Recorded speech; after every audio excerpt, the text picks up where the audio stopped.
जिले के महाराजपुर क्षेत्र में स्थित ग्राम मलका के प्राचीन राम मंदिर और मंदिर की संपत्ति के रूप में मौजूद लगभग 100 बीघा जमीन पर हक को लेकर साधु संतों के बीच विवाद गहरा गया है। मलका के इस मंदिर पर आशुतोष ब्रह्मचारी नाम के बाबा के द्वारा पिछले 1 वर्ष से कब्जा है। उनके इस कब्जे को छुड़ाने के लिए मंदिर की मठ संस्था निर्मोही अखाड़े से जुड़े साधुओं ने गुरुवार को एक पत्रकार वार्ता कर कलेक्टर से मामले में हस्तक्षेप करने की मांग की है। मेरा नाम गौरीसी अनिल बाबा सरस्वती है। मैं नैनी सारण से बिलोंग करता हूँ। मेरे गुरुजी नारदानंद है और मेरे गुरु भाई स्वामी शिवानंद है, जिनके ब्रह्मचारी जी स्वामी आशुतोष चेतन ब्रह्मचारी जी हैं, जो मलका के पुजारी हैं। वो मेरे मैं उनका गुरु चाचा हूँ। और मेरे जो गुरुजी के गुरुजी थे स्वामी विवेकानंद, जिनका देश में ही नहीं पूरे विश्व में नाम है। ऐसे संत को सिंगारी महाराज कहते फर्जी बाबा। मैं तो शासन से यह मांग करता हूँ कि सिंगारी जी ने जो ये प्लाटिंग सरकारी भूमि की है, इसकी जांच हो। कलेक्टर साहब को मैंने ज्ञापन दिया है कि जो इन्होंने प्लाटिंग की या मैरिज हॉल बेचे, दुकानें बेची, उसकी रिकवरी की जाए और उसकी वसूली की जाए। इसके साथ साथ उन्होंने पूर्व रचित ढंग से जो कहा कि ये आश्रम मेरे अखाड़े का है, इसका कोई प्रूफ नहीं है। उन्होंने ये कहाँ पर पदस्थ हैं? कौन? बाबा जी कहाँ पर हैं? मलका में? हाँ, आशुतोष ब्रह्मचारी मलका के पुजारी हैं और उसके अध्यक्ष कलेक्टर साहब छतरपुर हैं। द्वारा नियुक्त है। कितने सालों से ये वहाँ पे पुजारी के? 3 साल। इसके पहले इनके गुरु चाचा थे। लेकिन सिंगारी जी के द्वारा तो कहा जा रहा है कि फर्जी बाबा हैं। अरे तो कहने को कोई कुछ नहीं कह सकता है। नैनी सारण से हैं, जो कि विश्व विख्यात एक तीर्थ है, तीर्थों का राजा नैनी सारण।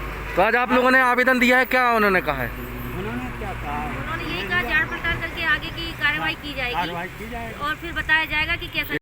मेरा कामनी पाठक। किस पद से हैं आप? कहाँ से हैं? मैं तिरंगा संगठन मोशन से आई हूँ। आप लोग मिली क्या आप? जी हाँ, मैं गुरुदेव की इसी वजह से आई हूँ। जो यहाँ गुरुदेव का जो हो रहा है, ये बिल्कुल सरासर उन पर गलत इल्ज़ाम लगाया जा रहा है। जो पिछले सरकार में जो उनका साथ जो हुआ वो गलत हुआ। तो मैं ये चाहती हूँ कि गुरु जी के पक्ष का ही न्याय हुआ जाए, गुरु जी के ही पक्ष में जो भी हो फैसला हुआ जाए। अगर ये नहीं होता तो पूरे हमारी जितनी भी ब्राह्मण समाज की महिलाएं, हम सारी महिलाएं बैठ के मोर्चा निकालेंगे। आवेदन आया है आपके खिलाफ, इसमें महिलाओं ने और वहाँ के पुजारी, मलका के पुजारी ने कहा है कि हमें कलेक्टर ने नियुक्त किया है। इसके लेकर क्या कहेंगे आप? क्या नियुक्त किया है कलेक्टर ने? वहाँ पे मंदिर में महंत की नियुक्ति होती है और पुजारी की नियुक्ति होती है। महंत की नियुक्ति महंतों के द्वारा, अखाड़े के पंचों के द्वारा होती है। और जो शासन संधारित मंदिर होता है, उसमें पुजारी ग्राम पंचायत के प्रतिवेदन के आधार पे एसडीएम के यहाँ से नियुक्ति होती है। हमें बताई जाए कैसी नियुक्ति हुई है, तब हम उसका उत्तर दें। उनका कहना है कलेक्टर के द्वारा हमें नियुक्त किया गया है, क्योंकि इसके अध्यक्ष कलेक्टर होते हैं। कलेक्टर होते हैं इसलिए कि उसकी सुरक्षा बनी रहे। मेरे यहाँ भी कलेक्टर प्रबंधक हैं जान रायटोरिया में, लेकिन 25 वर्ष पहले का रिकॉर्ड देखा जाए कि मेरे दादा गुरु ने भगवान के नाम भूमि करा के और स्वयं प्रबंधक बनने का आवेदन दिया था, जो मेरे पास रिकॉर्ड है। उसके पहले हम भूमि स्वामी थे यहाँ, और भूमि स्वामी होने के नाते अपनी भूमि का डाइवर्सन करवाया था। अगर कोई ये कहता है कि महंत जी ने भवन बनवाए या शादी घर बनवाया, तो हमारी निजी संपत्ति है, डाइवर्सन शुदा है। मैं प्रशासन से जानना चाहूँगा कि जिस भूमि का मालिक प्रबंधक प्रशासन हो, क्या उस भूमि का कोई व्यक्ति डाइवर्सन करा सकता है क्या? या हमारी निजी भूमि हो तो क्या उसमें प्रबंधक कलेक्टर हो सकता है क्या? ये सब फारसी वाली बातें हैं। साधु परंपरा की नियुक्तियाँ होती हैं गुरु शिष्य परंपरा से, और गुरु शिष्य परंपरा अखाड़े से जुड़ी होती है। वो ना तो हमारे अखाड़े के साधु हैं, ना हमारे संप्रदाय के हैं, ना हमारे वैष्णव जाति के हैं।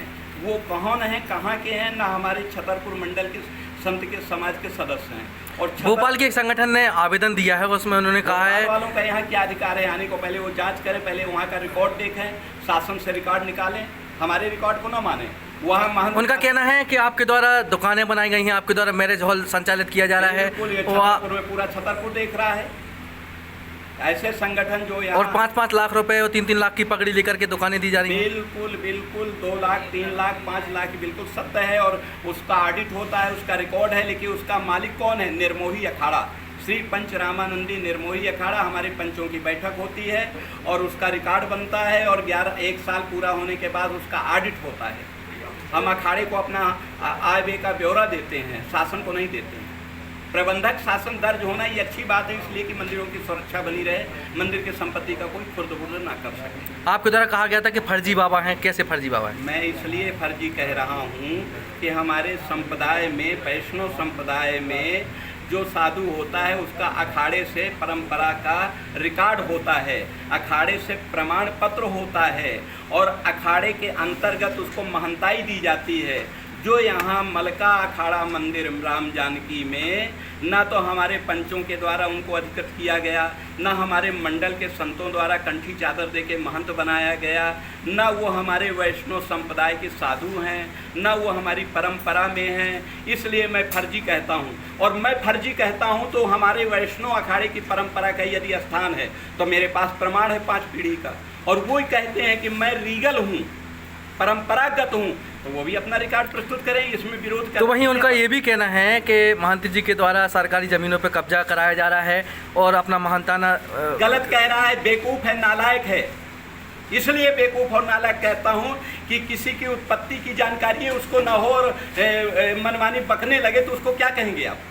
विरोध करने के पहले उसका इतिहास देखना चाहिए, उसकी परंपरा देखना चाहिए, उसका रिकॉर्ड देखना चाहिए। मैं चैलेंज से दावे से कहता हूं कि हमारी ज़मीन ये भूमि स्वामी है, और 1440 में महंत हरदेव दास जी ने इस मंदिर को स्थापित किया था, जब छतरपुर का नामो निशान तक नहीं था।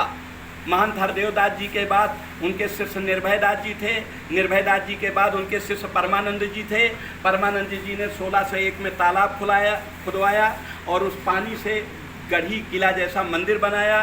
परमानंद जी के चेला राम गुलेला जात जी हुए, राम गुलेला जात जी के चेला जगन्नाथ दास जी हुए, जगन्नाथ दास जी के चेला जानकी दास जी हुए, जानकी दास जी के चेला राघव दास जी हुए, राघव दास जी के चेला भरत दास जी हुए, भरत दास जी के चेला सियाराम दास जी हुए, और सियाराम दास जी का यहाँ कत्ल कर दिया गया।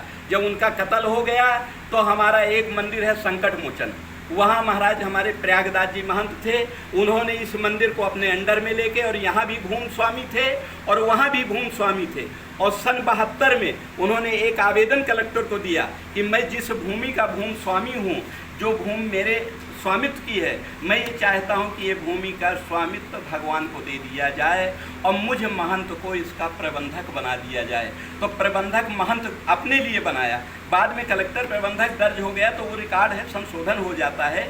लेकिन मैं बोल रहा हूँ कि 13 पीढ़ी से परंपरा में मैं यहाँ का महंत हूँ, और मेरे आधिपत्य में मंदिरों को गिना दूँ, कम से कम 40 मंदिर हैं, वो अखाड़े के अंतर्गत हैं। बंधी है, सलैया है, ईसानगर है, अचट्ट है, गहरवार है, महेवा है, बालाजी मंदिर अखाड़ा है, मलका है, चरण पादुका है, मऊसानिया है, कांटी है, संकट मोचन है। हाँ, जितने भी हैं ये सब मंदिर का मैं जिले के समस्त मंदिरों का अध्यक्ष हूँ, और मेरे द्वारा यदि किसी मंदिर में किसी महंत की मृत्यु हो जाती है या किसी महंत के द्वारा अनर्गल कार्य किया जाता है तो मुझे खड़ा होना होता है, मैं हटा करके दूसरा महंत नियुक्त करता हूँ। ये मुझे अखाड़े से पावर दिया गया है।